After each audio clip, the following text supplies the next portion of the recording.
மேஷ ராசி நபர்களுக்கு சனிப்பெயர்ச்சி பலன் 2025 முதல் 27 வரை.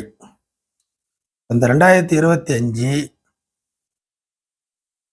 புது வருஷத்துல முதல் பெரிய கிரகமான சனி பெயர்ச்சி நடக்க போகுது. அது எப்போதென்றால் வரக்கூடிய ஏப்ரல் மாசத்துலேருந்து கணக்கு வச்சிங்க. இப்போ சனி பெயர்ச்சி மேசராசி நபர்களுக்கு 7.5 சனி அப்படிங்கிற ஒரு விஷயத்தோடு ஆரம்பிக்குது. இதுவரையிலும் சனியின் சுற்றுவட்ட பாதையில் ஒரு 30 வருடத்தை, அதாவது மேசராசி நபர்கள் ஒரு 30 ஆண்டுக்கு பிறகு 7.5 சனியை சந்திக்கிறீங்க. இப்போ இந்த காலகட்டத்தில் இப்போ இந்த 2025 இருக்கக்கூடிய வயதின் அடிப்படையில் பார்த்தீங்கன்னா, பிறந்த குழந்தை 2025 ஏப்ரல்லேருந்து பிறக்குது. அந்த காலகட்டத்திலேருந்து மேசராசி நபர்கள் பிறந்த அன்னையிலேருந்தே குழந்தை 7.5 சனிங்கிற ஒரு விஷயத்தில் உள்ள வரும். அதே போல் வயோதிக அமைப்பில் ஒரு 90-95 வயசு வரைக்கும் வாழ்ந்துட்டு இருக்கிற நபர்களுக்கும் 7.5 சனி தான். இதில் 7.5 சனிகள் நிறைய பிரிவுகள் இருக்குது. பேரின் அடிப்படையில் முதல் சுத்து, 2ஆம் சுத்து, 3ஆம் சுத்து, 4ஆம் சுத்து, பங்கு சனி, பொங்கு சனி, முதல் சனி, கடைசி சனி, இந்த மாதிரிலாம் சனிக்கு பெயரை வைத்தது நாம தான். ஆனால் சனி கொடுக்கக்கூடிய பலன் என்னமோ சனியின் வலுவுக்கு ஏற்ப கஷ்ட பலன்கள் தான். இது ஃபேக்ட். அப்படிங்கிறதுனால இந்த பெயர் என்ற ஒரு மாயைக்குள் யாரும் போய் ஆதங்கத்தோட வருத்தப்படக்கூடாது. அதே போல் சந்தோஷப்படவும் கூடாது. அந்த சனி இந்த சனிலாம் பொதுவாக 7.5 சனினா 7.5 சனி தான். இது எந்த வயதாக இருந்தாலும். இப்போ சின்ன வயதாக இருக்குது. இப்போ இந்த மேஷ ராசி நபர்களுக்கு இப்போ ஒரு சிறிய வயதில் இந்த 7.5 சனியை நீங்கள் சந்திக்க போகிறீங்க. ஒரு 10 இயர் 10 வயசில் 7.5 சனி, இது முதல் சுத்தாக எடுத்துக்கலாமா அப்படின்னு கேட்டிங்கன்னா, ஏற்கனவே இப்போ மேசராசிக்கு ஒரு விஷயத்த சொல்லிடுறேன் பாருங்க. ஏற்கனவே ஃபர்ஸ்ட் ரவுண்டு 7.5 சனி எந்த வயது அப்படின்னு சொல்லி நம்ம சேனலில் வீடியோ இருக்குது. அந்த வீடியோ வேணால் லிங்கோட திருப்பி உங்களுக்கு அப்லோட் பண்ணுறேன். இந்த வீடியோக்கு கீழே டிஸ்கிரிப்ஷனில் பாருங்கள்.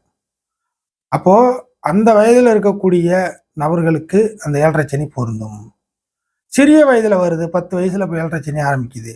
மேசராசி நபர்கள் 2025 ஒரு 10 வயசில் இருக்கிறீங்க. சின்ன குழந்தை வயசு சிறுவர்கள் அப்படிங்கிற மாதிரி எடுத்துக்கிட்டிங்கன்னா அவர்களுக்கு 7.5 சனி தான்.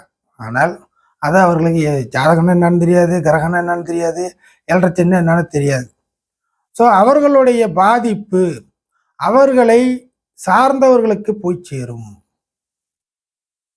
அவர்கள் யாரை நம்பி இருக்கிறார்களோ அவர்களுக்கு போய் சேரும். இது குழந்தை விஷயத்திலேருந்தே எடுத்துக்கலாம். புரியுதுங்களா? அப்போ நேரடியான பாதிப்பு அவர்களுக்கு இருக்காது. அந்த நேரடியான பாதிப்பு ஒரு ஆரோக்கிய ரீதியாக பாதிப்பு இருந்தால் கூட அது அவர்களுக்கு சின்ன வயசு அனுபவிச்சு தான் ஆகணுங்கிற அமைப்பில் இருந்தாலுமே அந்த பாதிப்பானது பெரிய அளவில் அவர்கள் யாரை சார்ந்திருக்கிறாங்களோ, தாய் தந்தை, தாத்தா பாட்டி, இந்த மாதிரியான சூழ்நிலையில் இருக்கிறவங்க, இல்லை யார் அவர்களை கேர் பண்ணிக்கிறாங்களோ அவர்களுக்கு அந்த பாதிப்பு போய் சேரும். இதுதான் சின்ன வயசுல வரக்கூடிய 7.5 அமைப்பு.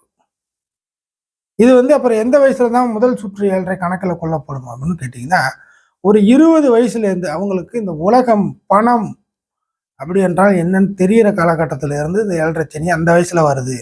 2025 20 வயசுல ஒரு ஆள் மேசராசி நபர்கள் இருக்கிறாங்க அப்படின்னா 25 ஒரு 7 வருடங்கள் போட்டிங்கன்னா 27 வயசு வரைக்கும் இந்த 7.5 சனி நடக்கும் இல்லையா? அப்போ ஒரு 20 வயசுல இருந்து ஒரு அடுத்த ஒரு 45 வயசுக்குள்ள இருக்கிறவங்களுக்கு இந்த வரக்கூடிய சனி 7.5 சனியாக இருக்கும். ஸோ இதை ஒரு விஷயத்த ஃபண்டமெண்டலாக புரிஞ்சுங்க. அடுத்ததாக இந்த 7.5 சனி மேசராசிக்கு என்ன மாதிரியான பலனை கொடுக்க போகிறது? 25 ஆரம்பிக்கிறது, 26, 27 அப்படிங்கிற ஒரு கணக்கில் போகும். ஸோ இது எப்படியாக இருந்தாலும் அடுத்து வரக்கூடிய 2.5-3 ஆண்டு காலகட்டங்கள் கிட்டத்தட்ட உங்களுக்கு 12 இருந்து விரயச்சனியாக செயல்பட போகிறது. இந்த 7.5 சனியில் எந்த சுற்றாக இருந்தாலும் அதை கணக்கில் எடுத்துக்காதீங்க, தள்ளி வச்சுட்டு இனி விரயச்சனி 12 வரக்கூடிய சனி விரயச்சனி, பாதச்சனி, நம்மளுடைய பாதங்களை குறிக்கக்கூடியது. புரியுதுங்களா? 12ஆம் பாவங்கிறது பாதங்களை குறிக்கக்கூடியது. விரைச்சனி, பாதச்சனி அப்படிங்கிறத எப்படி வேணா வச்சுக்கிங்க. அதனால இந்த சனி விரைச்சனியாக மேசராசி நபர்களுக்கு செயல்பட போகிறது மீன வீட்டில் இருந்து. அப்போ என்ன மாதிரியான பலன் இருக்கும் அப்படின்னு கேட்டிங்கன்னா, சனிகிட்ட இருந்து ஒரு வளர்ச்சி, செழிப்பு என்பது சனியிடம் இருந்து அதிகமாக எதிர்பார்க்க இயலாது. குறிப்பாக மேஷ நபர்களுக்கு செவ்வாயின் ஆதிக்கத்துக்கு உட்பட்டு நீங்கள் பிறந்திருப்பீங்க. அப்போ அந்த மேஷ நபர்களுக்கு டெட் ஏஜென்ட்ஸ்னு சொல்லக்கூடிய சனி, அதாவது மேஷம் என்பது ஆக்டிவ், துடிப்பாக இருக்கக்கூடியது. சனி என்பது மந்தம், அதாவது டெட் ஸ்லோ, கும்பகாரணம் தான், சோம்பேறி, எந்திரிக்காது, எந்த ஒரு விஷயத்தையும் பக்கத்தில் இருக்கிற விஷயத்த கூட எடுக்கிறதுக்கு ரொம்ப யோசிக்கும் அப்படிங்கிறது. சரிங்களா? உடனடியாக செயல்படாது, ரொம்ப ஸ்லோ, வேலைக்காவது பிசு பிசுப்பு, இழுத்துக்கிட்டே இருக்கும். இந்த மாதிரியான தன்மைகளை கொண்டது சனி. அப்போ 12ல் வரக்கூடிய காலகட்டங்கள் உங்கள் ஜென்ம ராசியிலிருந்து 2ஆம் பாவத்தை பார்க்கும், 6ஆம் பாவத்தை பார்க்கும், அதே போல 9ஆம் பாவத்தை பார்க்கும். புரியுதுங்களா?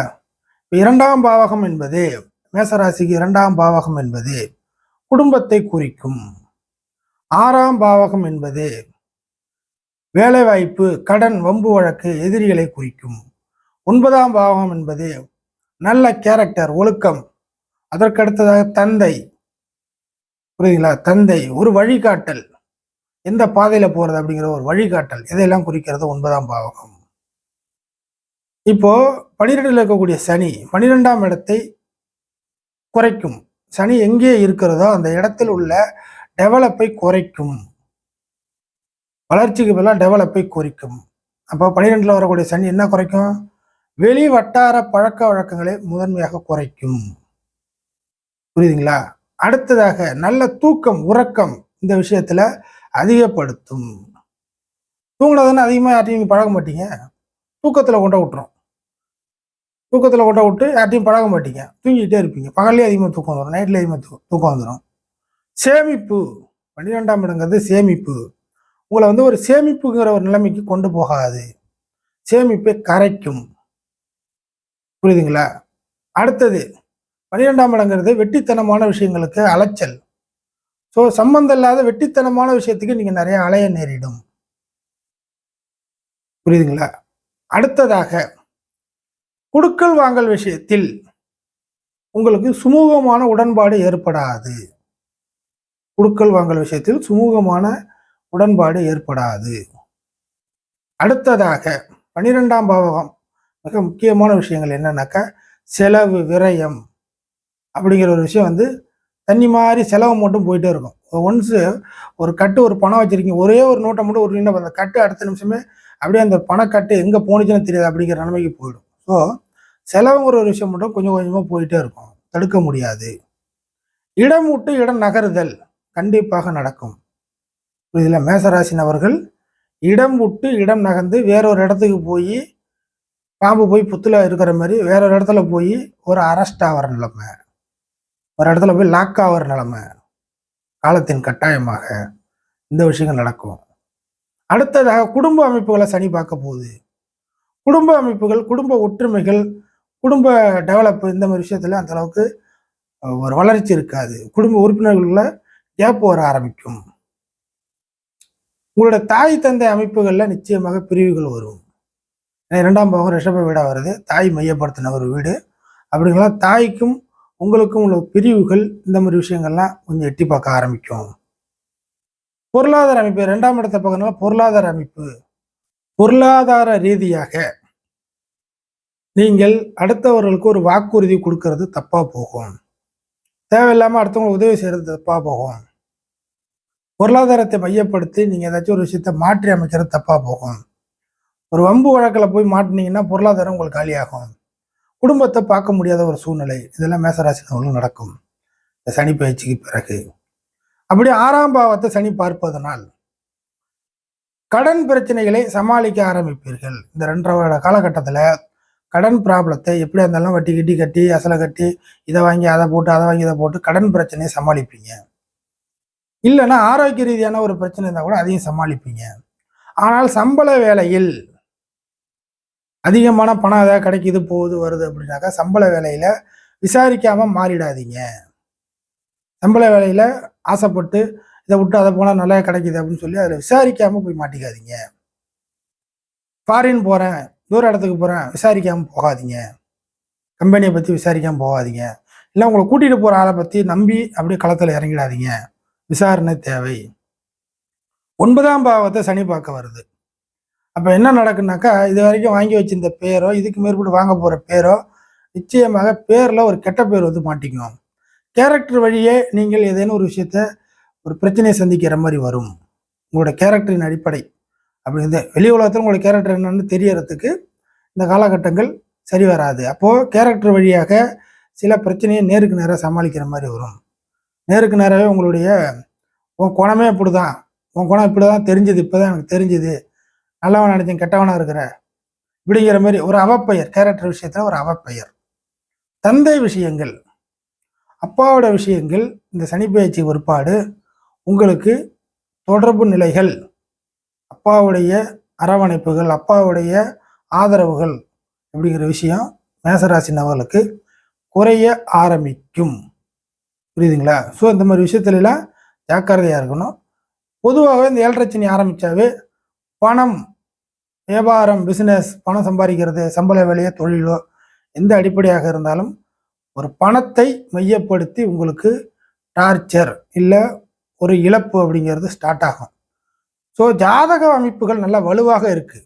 மேசராசி நபர்களுக்கு ஜாதக அமைப்புகள் நல்லா வலுவாக இருந்துச்சுன்னா நீங்கள் செய்யக்கூடிய விஷயத்தை செய்யலாம். அப்போ ஜாதகத்தை பார்க்கறது நல்லது.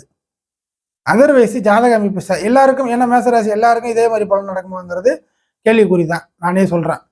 அப்போ யாருக்கு கூட்டல் குறைச்சலாக நடக்கும் அப்படிங்கிறதுனால ஜாதக அமைப்பு நல்லா இருக்கிறவங்களுக்கு இந்த 7.5 சனி கொஞ்சம் எறும்பு கடிச்ச மாதிரியே போகும், ஒன்றும் பெரிய அளவுக்கு வராது.